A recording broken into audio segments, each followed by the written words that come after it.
ওর নাম হচ্ছে নাসির উদ্দিন পাঠা। এই শালার কমাক্কল কি বলতেছে তা দেখেন। ওই যে ঢাকা মহানগরের একজন নেতা আছে যে নয়ন, ও যে টাকা চাঁদাবাজি করেছে, দুর্নীতি করেছে, এই টাকা দিয়েও একটা বাংলাদেশে গণভোট হওয়া সম্ভব।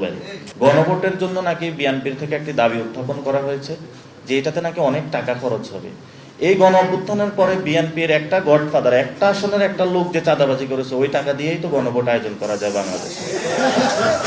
তো তারা বাংলাদেশের এবং শেখ হাসিনার যে সম্পদগুলো আপনার আমার পকেট থেকে চুরি করেছিল, এই পকেটে এগুলো তো আপনার আমার সম্পত্তি রাষ্ট্রীয় জমাগারে, কোষাগারে জমা হওয়ার কথা। এই জন্য আমরা বিএনপির কাছে আহ্বান রাখবো, আপনারা যেই ধরনের চাঁদাবাজি সন্ত্রাসী বাংলাদেশে কায়েম করেছেন, জনগণের টাকা লুপাট করেছেন, এগুলো রাষ্ট্রীয় কোষাগারে ফেরত দিন।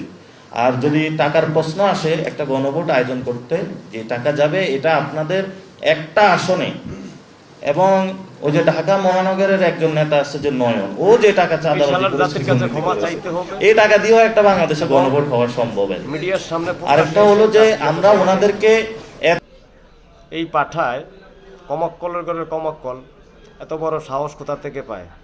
আর স্যাট সিপি দল